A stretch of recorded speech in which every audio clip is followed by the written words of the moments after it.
ദൈവത്തിന് അറിയില്ല, പിന്നെ നമ്മൾ പ്രാർത്ഥിക്കേണ്ട ആവശ്യമുണ്ടോ?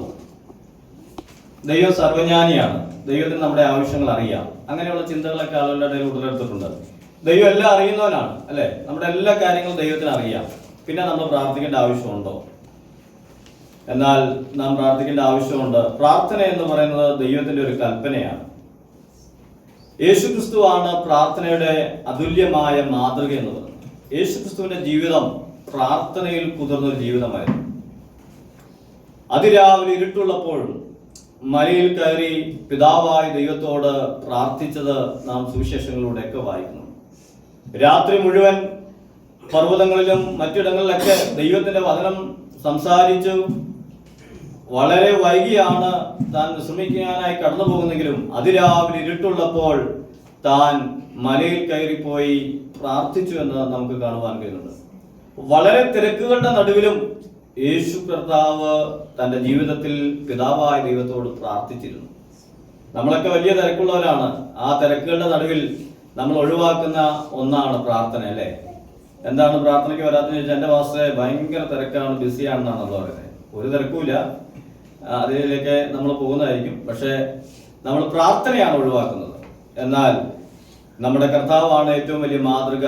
കർത്താവിന്റെ ജീവിതത്തിൽ വളരെ തിരക്കുകളുടെ നടുവിലും താൻ പ്രാർത്ഥിക്കുവാൻ, പിതാവായ ദൈവത്തോട് ആശയവിനിമയം ചെയ്യുവാൻ കർത്താവ് ചെയ്തു എന്ന് നമുക്ക് ദൈവത്തിലൂടെ കാണുവാൻ കഴിയുന്നു. പ്രാർത്ഥനയുടെ പ്രാധാന്യം എന്തെന്നാണ് ചോദിച്ചു കഴിഞ്ഞാൽ, യേശുവിന്റെ ശിഷ്യന്മാർ യേശുവിന്റെ അടുക്കൽ വന്നിട്ട് ആവശ്യപ്പെടുന്ന ഒരു ആവശ്യമുണ്ട്.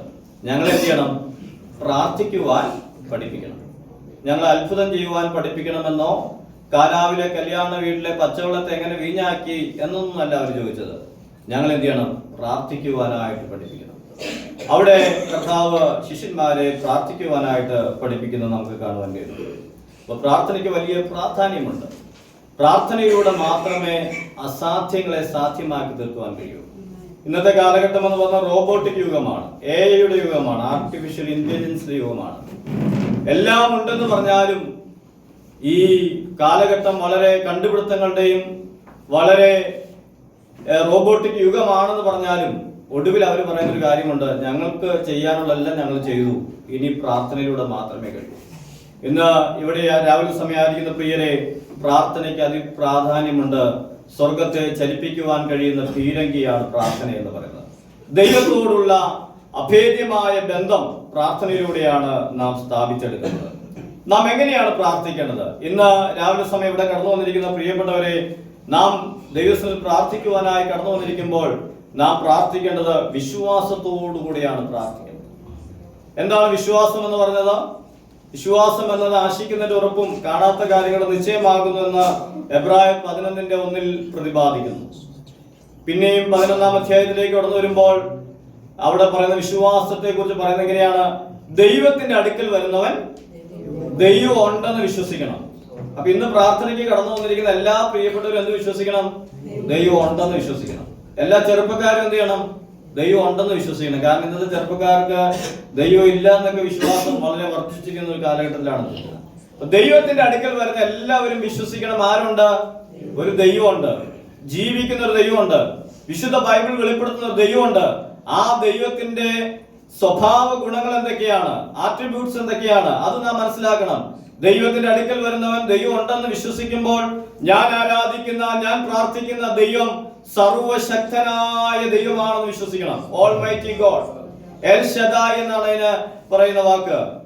ഞാൻ സർവശക്തി നൽകുന്ന ദൈവമാണ്.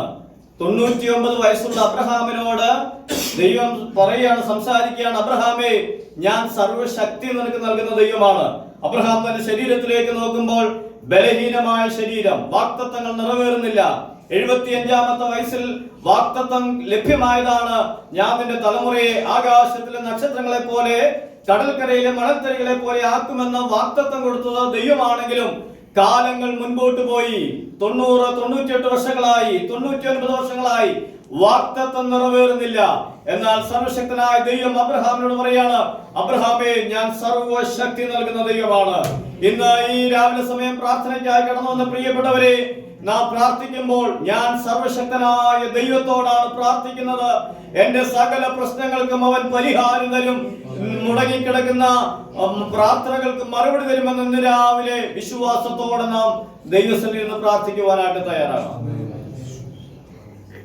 രണ്ടാമത്, ദൈവത്തിന്റെ അടുക്കൽ വരുന്ന വിശ്വസിക്കേണ്ടത് ദൈവം സർവജ്ഞാനിയാണ് എന്ന് നാം മനസ്സിലാക്കണം.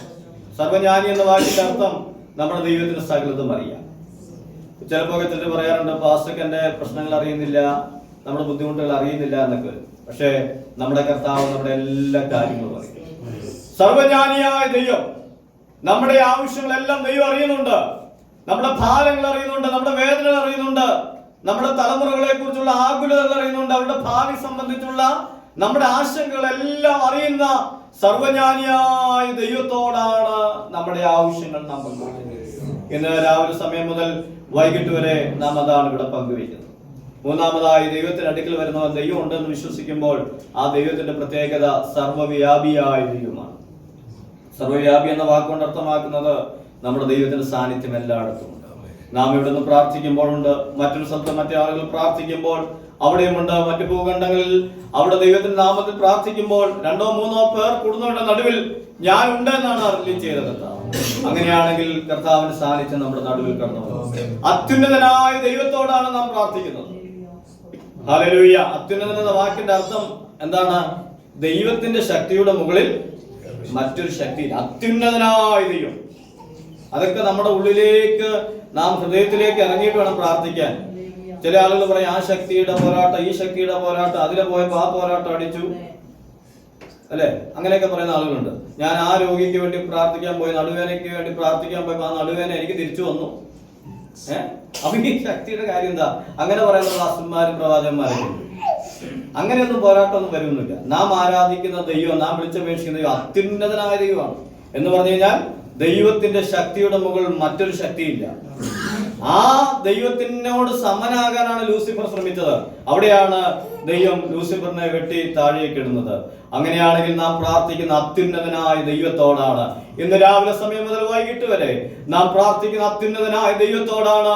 ആ ദൈവം എന്റെ പ്രാർത്ഥനകൾക്ക് മറുപടി തരും, എന്റെ പ്രശ്നങ്ങൾക്ക് മറുപടി തരും, നാളുകളായി മുടങ്ങിക്കിടക്കുന്ന പ്രാർത്ഥനകൾക്ക് മറുപടി തരുമെന്ന് ഇന്ന് രാവിലെ സമയം ആത്മാർത്ഥമായി വിശ്വസിക്കാൻ നാം തയ്യാറാകുക.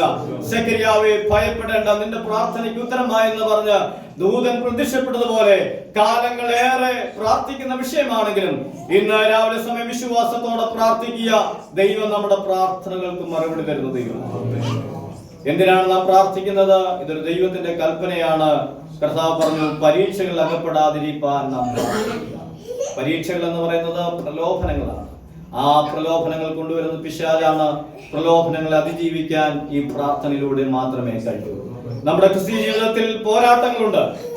ആ പോരാട്ടങ്ങൾ എന്ന് പറയുന്നത് 3 വിധ ശത്രുക്കളാണ് നമുക്കുള്ളത്: ലോകം, ജഡം, പിശാച്.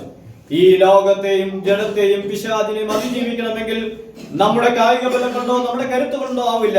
മറിച്ച് ദൈവത്തിലുള്ള നമ്മുടെ പ്രാർത്ഥന കൊണ്ട് മാത്രമേ ഇതിനെ അതിജീവിക്കാൻ കഴിയുള്ളൂ. ഈ 2026-ൽ നമ്മുടെ പ്രധാനപ്പെട്ട 3 ശത്രുക്കൾ എന്ന് പറഞ്ഞ ലോകം, ജഡം, പിശാചാണ്.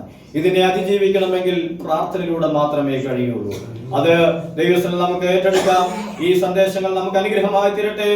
ഈ ദൂതുകൾ നമ്മുടെ ജീവിതത്തിൽ വളരെ പ്രാധാന്യത്തോടെ ഏറ്റെടുത്തുകൊണ്ട് തുടർന്ന നിമിഷങ്ങൾ വളരെ ശക്തിയോടെ നമുക്ക് ദൈവത്തിൽ പ്രാർത്ഥിക്കാം. തുടർന്ന നിമിഷങ്ങൾ നാം എല്ലാവരും ദൈവത്തിൽ എഴുന്നേറ്റ് നിൽക്കുകയും ചില പാട്ടുകൾ പാടി നമുക്ക് ഒരുമിച്ച് കർത്താവിനെ ആരാധിക്കുകയും വീണ്ടും വിഷയങ്ങൾക്ക് വേണ്ടി പ്രാർത്ഥിക്കുവാൻ കഴിയട്ടെ. ഈ സമയം എല്ലാ ദൈവമക്കൾക്കും ദൈവത്തിൽ എഴുന്നേറ്റ് നിൽക്കാം.